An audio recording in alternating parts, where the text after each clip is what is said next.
Question 1.82. In the figure, the net electrostatic force on charge QA is 0. If QA equals 1 nanocoulomb, determine the magnitude of charge Q0. So here in the figure, we have 4-point charges.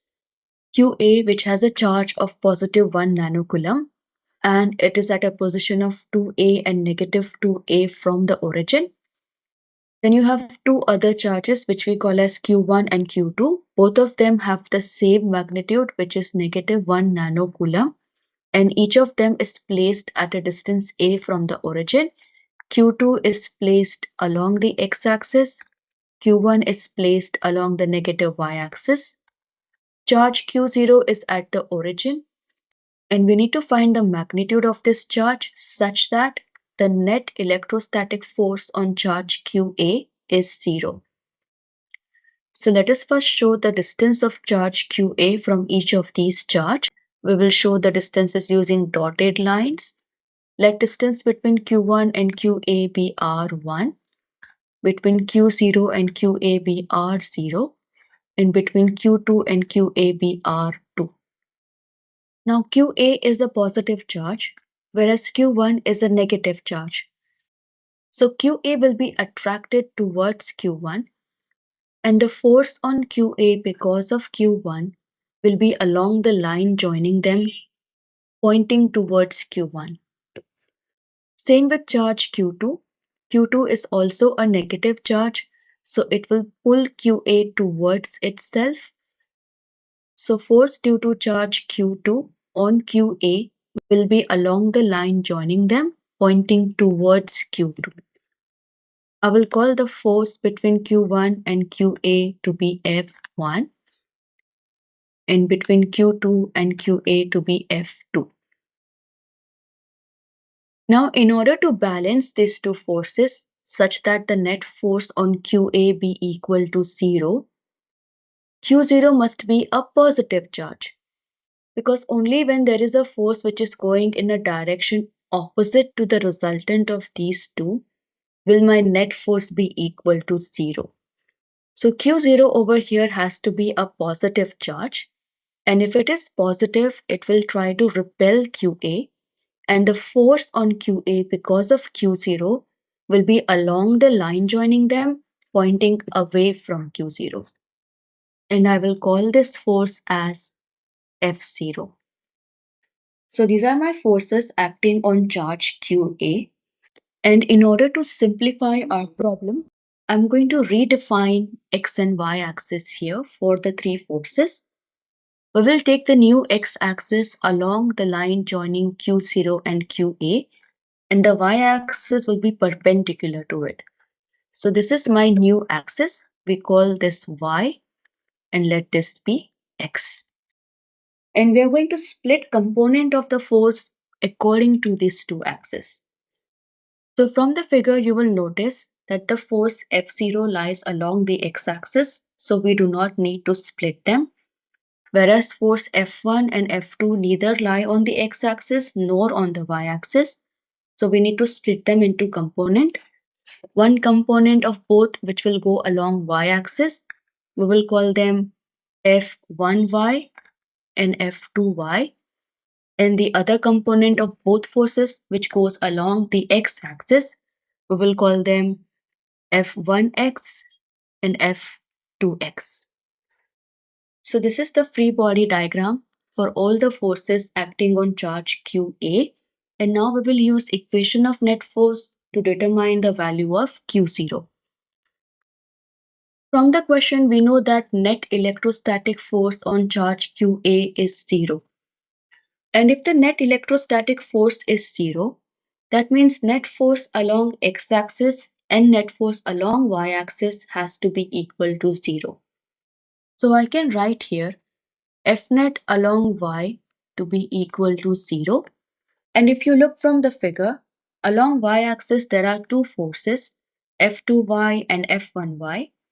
F2y points towards the positive y-axis, so we take it positive. F1y will be negative. So we get F2y minus F1y to be equal to 0. That gives me the y component of forces are equal in magnitude and opposite in direction, and hence they cancel each other.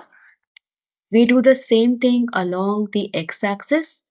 So we write F net along the x-axis to be equal to 0.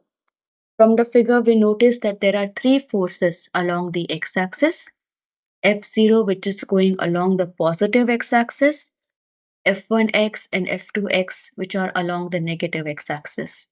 So we write this as F0 minus F1x minus F2x equals 0. So that will give me F0 to be equal to F1x plus F2x. Now we know from Coulomb's law, electrostatic force between two charged objects can be given as F equals K Q1 Q2 over R squared, where Q1 and Q2 are the magnitude of two charges and R is the distance between them. So before we solve this equation, let me call this as equation 1. I will first find what are the distances R1, R0 and R2 so that we can substitute here in Coulomb's law while we solve for them. So let's start with distance R1. If you look at the distance R1 here, you can calculate it using Pythagorean theorem. So R1 can be written as square root one side square, which is A here, so A squared plus the other side, which is 2A. So 2A squared. That gives me square root A squared plus 4A squared because square of 2 is 4. So R1 will be equal to square root 5A squared, or you can write this as A root 5. Then if you look at R2, R2 is a part of similar triangle as R1. R2 can also be found by using Pythagorean theorem, and it also has one side as A and the other side as 2A. So it will have values same as R1. So whatever value you found for R1 is the same for R2. Then we calculate what is R0. R0 we can find again by using Pythagorean theorem.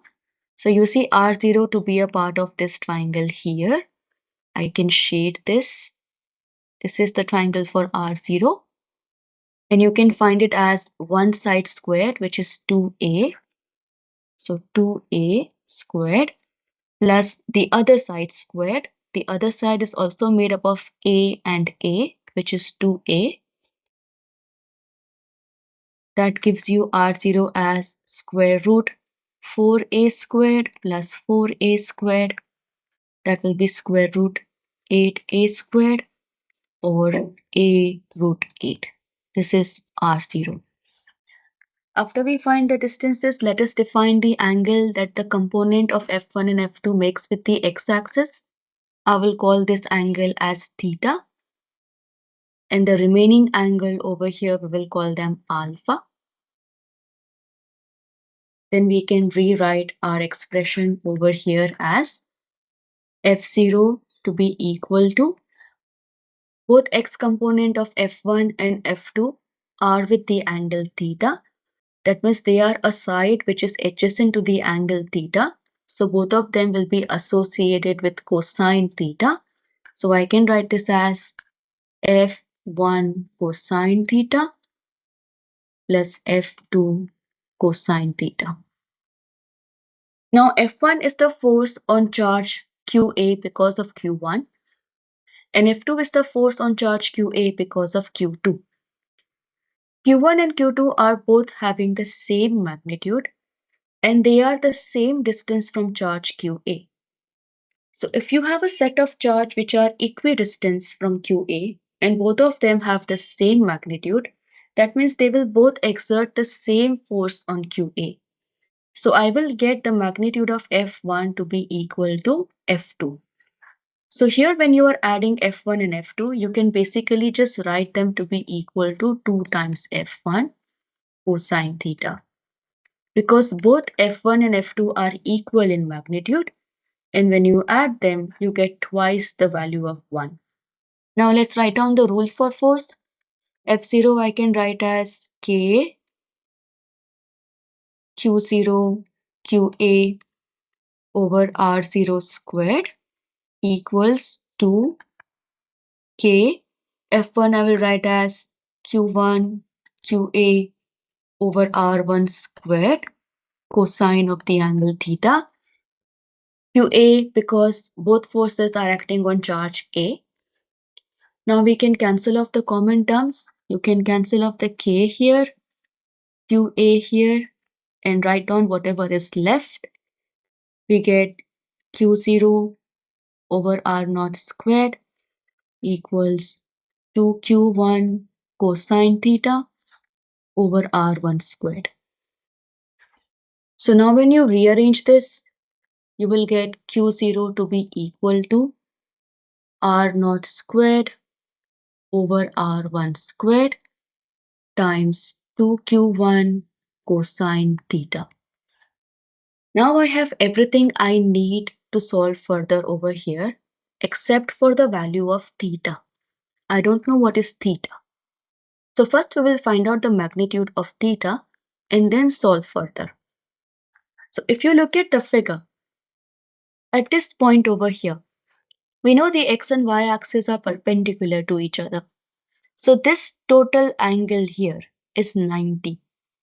And this total angle is made up of 4 angles, 2 alphas and 2 theta. So I can write these angles as 2 alpha plus 2 theta equals 90. Then we can rearrange this to get theta. We will get 2 theta equals 90 minus 2 alpha. Or I can write theta as 90 minus 2 alpha over 2. So once I know the value of alpha, I can calculate theta. Now what is the value of alpha? Alpha you can find from any one of the triangle at the bottom. So let's say if I take this triangle. You have an alpha here. How do you get alpha from this triangle? Now alpha you can find by using any trigonometric ratio. I have the opposite side here which is A, and I have the adjacent side here which is 2A. So I will use tan inverse to find alpha because we know that tan theta is opposite over the hypotenuse. So we get alpha to be equal to tan inverse of y over x, where y is the opposite side, x is the adjacent side. So tan inverse A over 2A, cancel off the A, alpha will be tan inverse 1 over 2, which is 26.56 degree. Once you get alpha, now you can find theta.